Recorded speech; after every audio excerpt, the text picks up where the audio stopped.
안녕하세요. 눈뜨는 인생입니다. 오늘의 책은 유리 멘탈을 위한 심리책. 저자는 미즈시마 히로코, 출판사는 갤리온입니다. 저 사람은 나를 어떻게 생각할까? 자신이 다른 사람에게 어떻게 보일지를 신경 쓰며 전전긍긍 해본 적이 있나요? 사람이라면 누구나 다른 사람의 평가에 초연하기는 쉽지 않을 것입니다. 하지만 유독 타인의 평가에 일희일비하는 타입이라면, 그리고 그것 때문에 쉽게 마음의 상처를 입고 우울해진다면 이 장을 꼭 읽어보기 바랍니다. 다른 사람에게 어떻게 보일지를 신경 쓰기 시작하면 한도 끝도 없습니다. 왜냐하면 다른 사람이 머릿속으로 어떤 생각을 하는지는 내가 머리를 굴려 고민해도 절대 알 수 없는 영역이기 때문입니다. 지금까지 어떤 사람이 나에게 호감을 보이며 잘해 주었다고 해서 그 호의가 앞으로도 쭉 계속된다는 보장은 없습니다. 또 나를 별로 좋아하지 않는다고 느껴서 스스로 유축이 되었던 경우도 나의 착각에 불과할 때가 많습니다.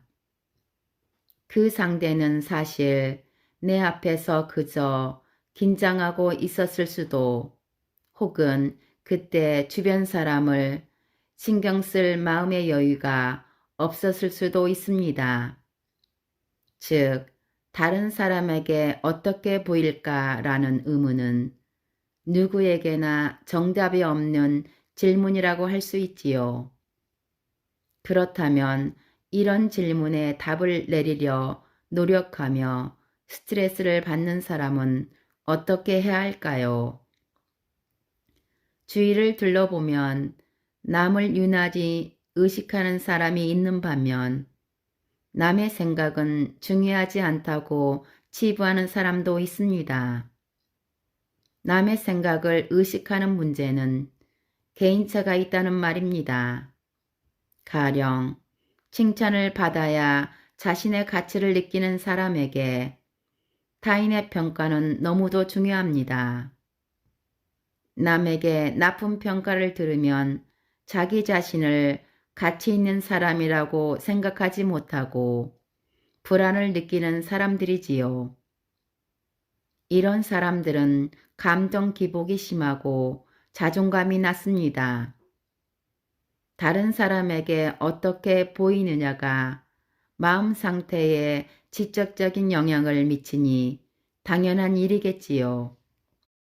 한편 다른 사람에게 어떻게 보이느냐는 어차피 그 사람의 감정일 뿐이며 자신이 어떻게 손쓸 수 없는 일이라고 생각하는 사람도 있죠.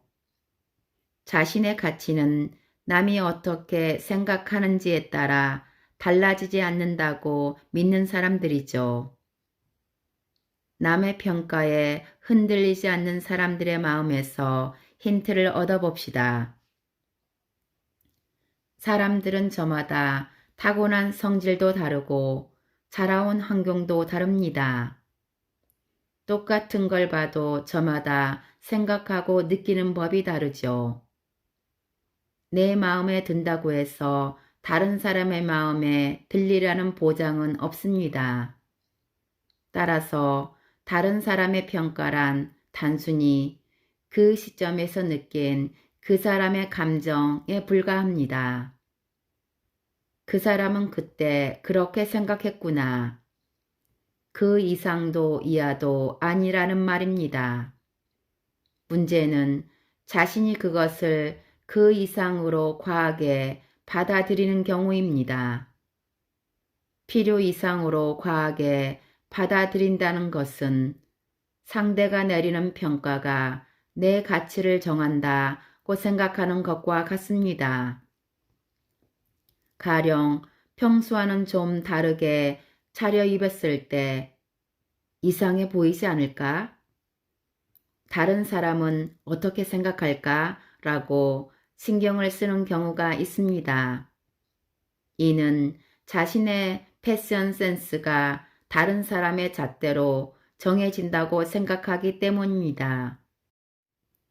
실제로는 상대가 어떻게 생각하는지 전혀 알 수 없으며 심지어 자신의 패션을 평소와 달라진 것을 알아차렸는지조차 모릅니다. 하지만 자신이 평소와 조금 다른 차림을 한 데는 나름의 이유가 있을 것입니다. 오늘따라 조금 다르게 입고 싶었다든지 패션 스타일을 바꾸고 싶었다든지 자기 나름의 이유를 알고 존중해 줄 수 있는 사람은 자신밖에 없습니다. 실은 다른 사람의 평가가 신경 쓰이는 이유는 과거로부터 쌓인 뿌띠 트라우마 때문입니다. 의학적으로 트라우마라고 하면 과거의 나쁜 경험으로 생긴 외상후 스트레스 장애를 가리킵니다. 하지만 트라우마라고 이름 붙일 치명적인 경험이 아니더라도 우리는 일상생활 속에서 마음의 생채기가 나는 일을 숱하게 겪습니다. 저는 타인에게 받은 작고 일상적이지만 지속적인 아픔으로 다가오는 상처를 뿌띠 트라우마라고 부릅니다. 타인의 비판, 부정적인 평가, 인격 부정 등 다양한 경험을 통해 생기죠. 이런 뿌띠 트라우마가 있으면 다른 사람에게 싫은 소리를 듣지 않으려고 안간힘을 쓰게 됩니다. 빈틈을 보이려고 하지 않고 상처를 받기 전에 미리 방어적인 자세를 취하는 등 남의 말과 행동에 지나치게 신경 쓰게 되지요. 더 강하고 유연하게 살기 위해서는 자신의 뿌띠 트라우마를 조금씩 치유해야 합니다. 조금 시간이 걸릴지 모르지만 인간은 누구나 자신을 치유하는 힘을 지니고 있습니다. 평소에 입지 않던 패션 스타일에 도전하고 싶다면, 그리고 그것이 마음에 든다면 그 도전을 열렬히 응원해주는 최고의 아군은 자기 자신뿐입니다. 다른 사람이 거기에 대해 어떻게 느끼든 그것은 그 사람의 감정일 뿐 절대적인 평가 기준이 될 수 없습니다. 왜 내 연락을 피하나? 일부러 답장을 안 하는 건가? 친구가 나의 전화를 받지 않을 때, 문자에 답장이 늦을 때 내가 싫어졌나? 라고 생각하나요? 무슨 일이든 무심코 나쁜 쪽으로 추측하고 상처받는 것도 일종의 습관입니다. 친구의 상황이 어떤지도 모르면서 연락이 늦는 것이 분명히 나의 문제일 거라고 오만 가지 상상을 하는 버릇은 자신의 마음을 지치게 할 뿐입니다. 저는 이런 마음의 상태를 쉽게 설명하기 위해 다음과 같은 비유를 듭니다. 모두가 나를 싫어해 라는 자학의 안경을 쓰고 있다고 보는 거죠. 자학의 안경을 쓰고 상황을 바라보면 전화를 걸었는데 상대방이 받지 않았다거나 문자를 보냈는데 답장이 오지 않았을 뿐인 평범한 일이 나를 싫어한다는 결론으로 이어지게 됩니다. 같은 상황에서 나는 사랑받고 있어 라는 안경을 쓴 사람이라면 전화를 받기 힘든 상황인가? 라고 생각하거나 답이 왜 이렇게 늦어? 진짜 느리다니까? 라며 상대를 탓할 것입니다. 어쨌거나 상대에게 뭔가 사정이 있을 거라고 생각하겠지요. 모두가 나를 싫어해 안경을 처음부터 쓰지는 않았을 것입니다. 그간의 경험이 쌓인 결과일 수도 있겠지요. 하지만 안경을 어떻게 쓰게 되었는가는 더 이상 중요하지 않습니다. 나쁜 생각의 고리를 끊어버리는 것이 훨씬 더 중요합니다. 나를 싫어하나? 라는 생각이 들기 시작하면 그러고 보니 그때도 그랬지? 참, 저번에 그런 말을 했었지. 문자를 너무 많이 해서 나에게 들렸을 거야. 이런 나를 싫어할지도 모른다는 증거가 줄줄이 생각나서 자꾸만 불안해지는 악순환에 빠지게 됩니다. 그럴 때 안경을 써보고 있다는 걸 떠올려 보는 겁니다. 나쁜 버릇을 또 한 번 되풀이했다고 떠올리기만 해도 본격적으로 악순환에 빠지는 상황을 막을 수 있을 것입니다. 나를 싫어할지도 모르지. 하지만 지금 결론 내리지 말고 다음에 만날 때 반응을 보고 생각해 보자 라고 마음을 고쳐 먹을 수도 있습니다. 모두가 나를 싫어해 안경 외에도 자학의 안경의 종류는 한두 가지가 아닙니다. 어차피 실패할 거야 안경도 새로운 도전을 할 때 발목을 잡지요. 이 안경을 쓰면 자신감이 사라지고 차츰 불안에 빠지며 신경이 쓰이기 시작해서 새로운 일을 시작할 엄두를 내지 못합니다. 결국 아무것도 하지 못한 채 정말로 실패하게 되는 것입니다. 그러나 자학의 안경을 통해 자신을 보는 사람은 자신이 안경을 쓰고 있는 것조차 쉬이 알아채지 못합니다. 저는 이런 사람들에게 자신의 상황을 다른 사람에게 대입해 보기를 권유합니다. 예를 들어 친한 친구가 연인에게 전화를 했는데 받지 않았다고 혹은 문자를 보냈는데 답장이 늦었다며 당신에게 하소연한다고 칩시다.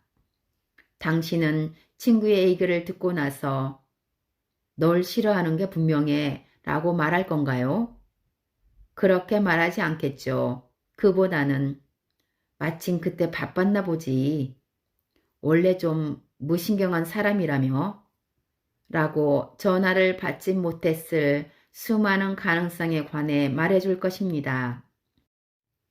우리는 보통 하나의 이야기만 듣고서 너를 싫어하는 게 분명해 라고 단정하지 않으려고 노력합니다. 그래서 여러 가지 가능성을 생각해 보는 거죠. 그리고 우리는 새로운 일을 시작하려는 친구에게 어차피 망할 건데 뭐로 해 라고 말하지 않습니다. 그보다는 열심히 해. 너라면 분명히 잘할 거야. 힘든 일 있으면 언제든 말해 라고 말하지요. 이렇게 다른 사람에게 해주는 말들을 왜 자기 자신에게는 해주지 않나요? 따뜻한 말은커녕 나를 싫어하는 건 아닐까? 어차피 실패할 거잖아 라고 심한 말을 퍼붓는다는 자체가 자학의 안경을 쓰고 있다는 증거입니다. 도무지 긍정적인 생각을 할 수 없을 때에는 자신의 입장을 다른 사람과 바꿔서 그 사람에게 해줄 말을 적어보세요. 그러면 자기 자신을 탓하는 안경을 썼을 때에는 보이지 않던 넓은 세계가 보일 것입니다. 마음에 여유가 없고 이런저런 일이 신경 쓰이기 시작하면 지금 일어나는 일과 상관없는 과거와 미래의 시점을 맞출 때가 있습니다. 가령 연인과 함께 있어도 만약에 이 사람이 나한테 질리면 하는 생각에 사로잡힐 때 시점은 미래로 향합니다. 미래에 초점을 맞추면 지금을 즐기고 소중히 할 수 없다는 문제가 생깁니다.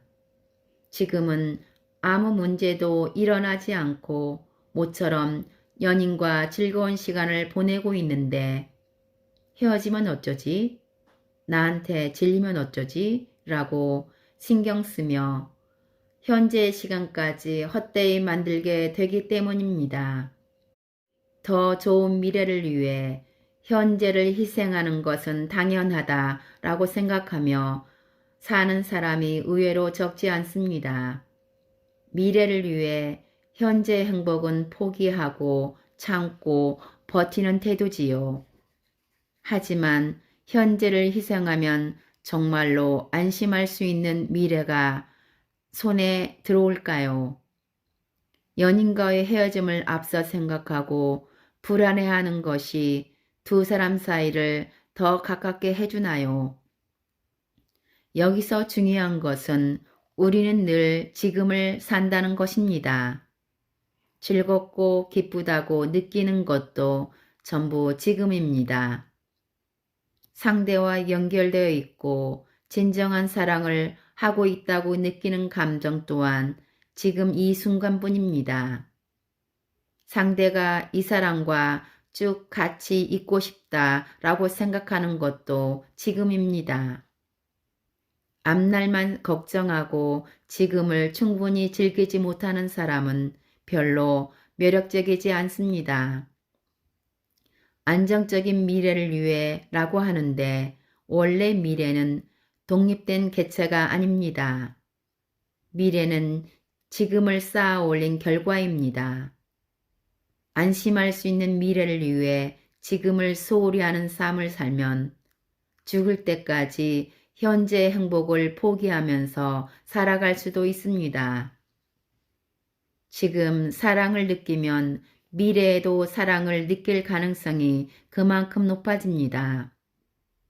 반대로 미래에 대한 불안으로 현재를 즐기지 못하면 연인과 함께 있는 시간을 즐기지 못하게 됩니다. 어쩌면 그것이 원인이 되어 연인의 마음이 떠나버릴지도 모릅니다. 또한 이전에 실패한 경험을 떠올리며 과거에 초점을 맞추어도 비슷한 일이 발생합니다. 우리는 지금을 살고 있습니다. 항상 지금을 염두에 두고 살아가면 당장 해야 할 것들이 보이면서 행복을 만끽할 수 있을 것입니다. 짜증이란 괴로운 감정입니다. 일단 짜증이 나기 시작하면 이것도 저것도 다 마음에 안 들게 되고 내 뜻대로 되는 게 하나도 없어서 폭발하게 됩니다. 또 엉뚱한 사람한테 짜증을 냈다가 오히려 자기 혐오에 빠지는 악순환을 거듭합니다. 이렇게 짜증을 내는 본질적인 이유는 자신을 통제하지 못하기 때문입니다. 자기 자신을 스스로 어쩌지 못하는 심정은 상당히 괴롭지요. 그래서 자꾸만 내가 원하는 건 이게 아닌데 라며 스스로를 탓하게 됩니다. 모든 감정에는 의미가 있습니다. 그런데 대체 짜증을 내는 것에는 어떤 의미가 있을까요? 짜증을 내다니 인내심이 부족하구나 라거나 감정을 그렇게 겉으로 드러내다니 아직 미숙하구나 라고 말하는 사람이 많은데 그것은 어디까지나 다른 사람이 내리는 평가일 뿐입니다. 짜증의 의미는 당신이 지금 어려운 상황에 처해 있다라는 것을 알려주는 신호입니다. 가령 뜻대로 되지 않을 때가 그 전형적인 예라고 할 수 있겠죠. 자기 뜻대로 되지 않을 때야말로 정말로 힘든 상황에 처해 있다고 할 수 있으니 짜증이라는 감정이 나오는 것이 당연합니다. 그러니 짜증을 내는 자신을 미워하지 않아야 합니다. 짜증이 나면 지금 내가 많이 힘들구나 라고 이해해 주세요. 그것만으로도 마음이 꽤나 진정됩니다. 왜 이 정도 일을 그냥 넘어가지 못하는 걸까? 나는 어쩌면 이렇게 어른답지 못할까? 그릇이 너무 작은 게 아닐까? 누구나 이런 생각으로 의기소침해진 적이 있을 겁니다. 어린애처럼 짜증을 부리는 못난 나는 내가 바라던 나가 아니니까요. 하지만 계속 의기소침해 있으면 뜻대로 되지 않는 일이 계속해서 일어날 뿐입니다. 그럴수록 기분 전환하기가 어려워진다는 것을 기억하세요. 일이 뜻대로 되지 않을 때는 어려운 상황에 처한 나를 이해해 주세요. 그럼 짜증을 내는 나를 다정하게 대해줄 수 있을 것입니다. 혹시 지금까지 짜증을 내서 상황을 개선했던 경험이 있나요? 사실 누구나 잘 알고 있을 겁니다. 짜증을 낸다고 해서 마음에 안 드는 현실이 나아지지는 않는다는 것을요. 회사에 제일 먼저 출근해서 기분 좋게 일을 시작하려고 모처럼 일찍 집을 나섰다고 생각해 봅시다. 그런데 사고가 나서 지하철이 지연되는 바람에 오히려 회사에 지각하게 되었습니다. 게다가 사람들로 꽉 찬 지하철에서 한참을 서서 가야 하니 자연스레 짜증이 나게 됩니다. 이렇게 예상치 못한 변수로 일정이 꼬이면 짜증이 나기 쉽습니다. 상황이 내 마음대로 흘러가지 않을 때는 많습니다. 그리고 뜻대로 되지 않는다는 말은 어떻게 해도 안 된다는 뜻입니다. 현실을 받아들이는 수밖에 없죠. 지하철 사고는 자신의 힘으로는 어떻게 할 수 없는 일입니다. 이럴 때 꼭 명심해야 할 것은 현실과 싸우지 않는 것입니다. 왜 이런 일이 일어난 거지? 이럴 리가 없어. 아무리 싸워봤자 상대는 현실이라서 이길 가망이 없습니다. 이 상황을 현실과의 줄다리기라고 상상해보면 알기 쉬울 것입니다. 현실을 상대로 왜 이런 일이 일어난 걸까라고 줄을 힘껏 잡아당겨도 현실은 뭐 하나 바뀌지 않습니다. 그저 짜증만 날 뿐이죠. 현실과 싸우면 싸울수록 스스로 통제하지 못할 정도로 부정적인 에너지를 받게 됩니다. 여러분은 자신을 다정하게 대해주고 있나요? 현실은 바꿀 수 없습니다. 그럴 때 손쓸 수 있는 것은 현실이 아니라 자신의 마음입니다. 자신이 어려운 처지에 빠졌다는 걸 인정해 주세요. 이미 몹시 힘들어하고 있으니 더 이상은 힘들지 않게 해주자는 마음으로요. 감사합니다.